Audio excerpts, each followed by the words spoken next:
tous et bienvenue dans 40 000 Wargamers, la chaîne de tous les Wargamers. Aujourd'hui, je suis en compagnie de Walker. Pour une vidéo tuto présentation de produits sur les grotesques 3D board game pour notre armée Drukhari sur la chaîne. Alors Walker, que peux-tu nous dire sur la manière, la technique que tu as employée pour peindre ces grotesques et notamment l'utilisation de l'encre intensité de la marque Green Stuff World? Alors pour la peinture des grotesques de 3D Board Games, je suis parti sur une sous-couche grise Liquilex en bombe. Et après je suis parti sur l'utilisation assez intensive d'encre d'intensité de chez Green Stuff World, effectivement. Alors, juste une petite question sur la couche, sur la bombe Liquidex. Moi, je croyais que c'était qu'on pouvait simplement le faire à l'aérographe. Ça existe aussi en bombe? Oui, tout à fait. Et c'est l'équivalent de la Gressire, quoi, à peu près. Alors, au niveau couleur, c'est l'équivalent. Par contre, c'est pas une bombe de sous-couche, c'est directement une bombe de peinture, donc c'est un peu plus, c'est un peu moins permissif au niveau d'utilisation. Et au niveau prix, comment c'est la bombe à peu près? C'est 10 balles? 10-12 balles? Moins, ça doit être autour des 8-9 euros, je crois. D'accord, ouais. Ok. Pour l'encre utilisée de chez Green Stuff World, alors j'ai voulu faire une peau un peu tannée, un petit peu bronzée, on va dire. Donc je suis parti sur l'encre Walnut Brown, donc c'est plutôt une encre faite pour le bois à la base. Alors on va dire quand même clairement que tu as voulu, pour ces grotesques, utiliser la gamme d'encre Intensity pour la tester. Voilà. Donc là je suis parti avec donc comme je disais, la Walnut Brown pour faire une peau assez tannée. Donc j'ai passé une première couche très peu diluée, hein, presque pure, pour avoir des creux bien noircis, bien marqués. Et ensuite je suis parti sur un éclaircissement au Screaming Skull. On peut aussi partir avec j'ai aussi utilisé de la couleur ivoire de chez Green Stuff World. D'accord. Là tu l'as pas fait dans le frais? Non, je l'ai fait à sec. J'ai attendu que ça sèche, je l'ai fait à sec. Et en fait j'ai utilisé la Screaming Skull assez diluée, en passant plusieurs couches aux endroits où je voulais apporter mes lumières. Donc, sur tous les muscles, tous les muscles qui ressortent en fait finalement. Elle est assez bien définie, la figurine, c'est vachement bien, elle est vachement agréable à peindre. Et en fait c'est ce qui va finir mes liaisons, ce sera la deuxième couche de Walnut Brown que je vais passer, mais cette fois très diluée, au moins 50-50, avec du lamiane médium. D'accord, donc voilà. Tu dilues de l'encre intensité de chez Green Stuff World avec du lamiane médium de chez Games Workshop, c'est tout à fait compatible. Et tu repasses par-dessus tes éclaircies pour pas voir les coups de pinceau. Alors tu as dit à sec, mais attention, tu n'as pas fait de brossage à sec, hein. Tu as bien fait un dégradé. Oui, j'ai fait un dégradé. Attention, c'est pas un dégradé de haut niveau, c'est vraiment un dégradé... Oui, tu as mis les points de lumière et ainsi de suite, et après tu as harmonisé le tout avec on parle bien de figurines tabletop avec en gros 1 heure de taf par figurine. Ouais, à peu près. Après, il faut le temps de séchage évidemment de l'encre, qui est très long à sécher, normal, mais sinon... En enlevant ça, oui, c'est à peu près 1 heure par figurine. D'accord. Donc quand tu dis très long à sécher, c'est comme la contraste Games Workshop, c'est-à-dire c'est 20 minutes quoi. Ouais, c'est bien. 20 bonnes minutes. Ouais, 20 bonnes minutes. Pour revenir sur la peau, pour la deuxième couche de passage en Walnut Brown, donc je rappelle, j'ai dilué en 50-50 minimum. Et après j'ai fait 2 couches assez fines, ce qui fait qu'on se retrouve avec une figurine qui reste très sombre, avec une peau bien tannée, mais où les muscles n'ont pas trop bruni. On voit par exemple avec la deuxième figurine où j'ai moins dilué, on voit que ça a tout de suite bruni. La Walnut Brown, quand elle sèche, elle assombrit beaucoup la figurine. D'accord. Voilà. Donc en fait, au départ, quand on l'applique, on a l'impression que c'est pas suffisant, mais quand elle sèche, au final, vraiment, ça se met dans les creux et ça brunit la figurine. C'est intéressant. On peut remarquer, alors je sais pas si on le voit sur la vidéo, mais on peut remarquer aussi qu'il y a une teinte de rouge, un petit peu acajou dans cette ink, qui fait que c'est intéressant parce que ça donne la carnation, ou tout au moins le début d'une carnation dans la peau.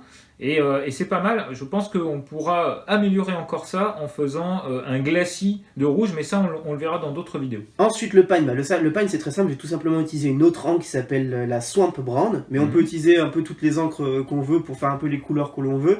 Elles fonctionnent toutes à peu près très bien. Il n'y a que la rouge sang que je conseillerais moins parce qu'elle réagit beaucoup moins bien pour le coup que la Blood Angel Red de chez Games Workshop. Et sinon les autres réagissent vraiment très bien. Et il faut dire que tu l'as testé sur du gris et sur du beige, et dans les deux cas, c'était pas totalement satisfaisant. Ouais, c'était bien, mais pas top. Voilà, ça vire vers le rose, c'est pas très... c'est pas aussi... comment dire, marquant que... Voilà, c'est pas aussi marquant. Et c'est pour ça que sur une autre figurine où j'ai fait un pantalon rouge, j'ai repassé du sépia par-dessus. Et là, c'était beaucoup mieux. Pour le pagne, la couleur que vous voulez, de toute façon, il y a à peu près toutes les couleurs dans les encres. Alors, oui, tiens, c'est intéressant ça. Le pack d'encre, tu as acheté le pack Intensity. Ouais. Il y a combien d'encre dedans? Il existe 2 sets d'encre d'intensité chez Green Stuff World, 2 x 6 encres, donc 12 en tout, avec à peu près toutes les couleurs dont vous pouvez avoir besoin. Ce qui vous permettra d'avoir pas mal de possibilités pour faire des contrastes. Je voudrais aussi revenir sur la lame. La lame, elle a été faite de façon très très simple. Je suis parti sur un gunmetal de chez Games Workshop, donc c'est le Lead Belcher, qui est donc du coup un métal assez sombre finalement. Et ensuite j'ai passé une encre, donc c'est la même que pour le tabar juste avant, qui est la Swamp Brown. D'accord. Et là par contre j'ai dû la diluer un peu et surtout venir diriger les pigments sur les plats de lame, parce que évidemment avec la gravité ça retombe tout en bas et ça va vous faire des bulles. Mais là si vous vous dirigez bien, vous pouvez avoir des jolis petits effets. De toute façon c'est la difficulté de la contraste. La contraste, il faut la diriger légèrement et faire attention au moment où on sèche, qu'avec la gravité, le fait que ça sèche pas tout de suite, ça redescende pas dans certains creux qu'on ne veut pas gérer. Bon, cela dit, ça fait quand même gagner beaucoup de temps. Oui, complètement. Donc c'est assez gagnant quand même comme logique. Il y a une autre chose aussi dont tu ne nous as pas parlé, c'est le pantalon que tu as fait avec du sépia, je crois. Oui, c'est avec le sépia, qui est une autre encre d'intensité. Là, c'est le sépia, j'ai rien fait de plus que partir sur une base grise et de faire du sépia. Voilà. Et là, ça rend très bien tout de suite pour du tabletop rapide, il n'y a pas de souci, quoi. Alors là, on le redit, sur les figurines que vous voyez à l'écran, il n'y a que ce qui était dit. C'est-à-dire qu'il n'y a pas d'autres éclaircies, bon, 2-3 petites touches à droite, à gauche, dont on vous passe les détails parce que ça, voilà, vous avez bien compris. Mais là, il y a vraiment, on passe la technique que tu nous as expliquée et ça donne ça. Voilà, c'est ça. Et la dernière chose dont je voulais parler sur cette figurine, c'est le masque. Alors pour le blanc du masque, j'ai tout simplement passé donc la même sous-couche grise de toute façon, avec du Space Wolf Grey de contraste de chez Games Workshop, qui est pour moi magique pour travailler le blanc, le blanc froid, je parle bien, avec passage d'Ultuan Grey dilué 50-50 avec plusieurs passages très fines couches pour commencer à avoir l'éclaircie. Voilà, l'éclaircie vers le blanc.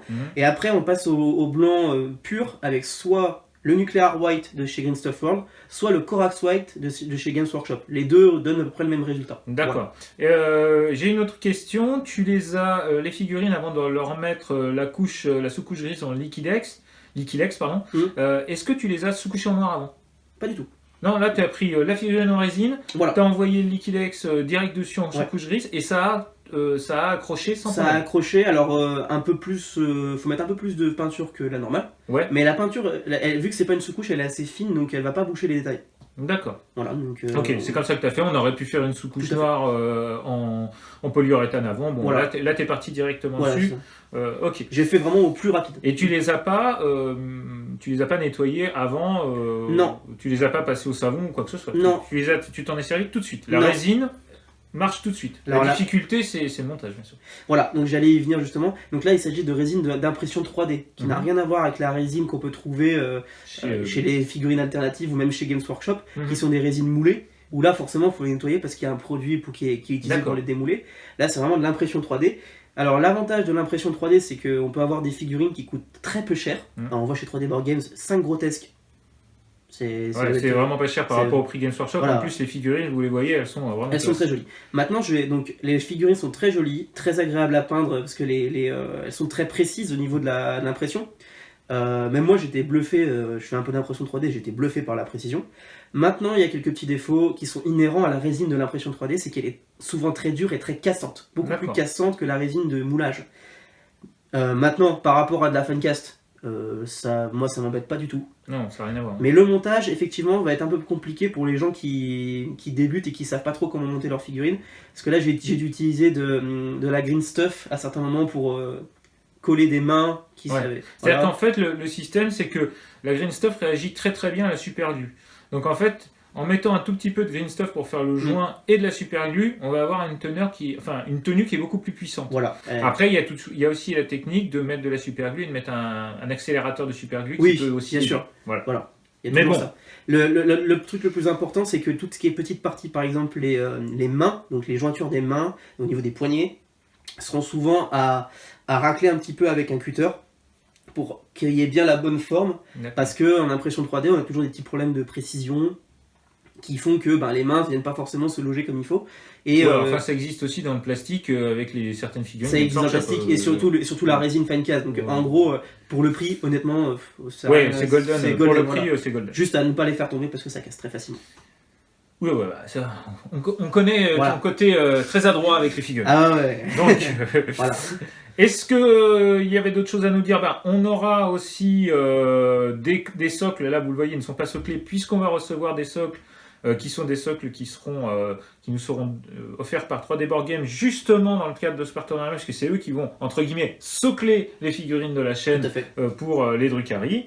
Et puis voilà, et donc on vous donnera, on fera sans doute un petit live peinture, on va tester ça, un petit live peinture où on sera tous les deux avec réponse au chat et ainsi de suite. Ce sera sans doute un jeudi après-midi ou un vendredi après-midi, on verra suivant dans les semaines qui viennent pour continuer là-dessus, pour pousser un petit peu le niveau de peinture. Voilà, là on est sur 40 minutes la figurine, 1 heure max, et puis on va pousser un peu pour voir jusqu'où on peut aller avec justement des figurines en résine et aussi des techniques simples.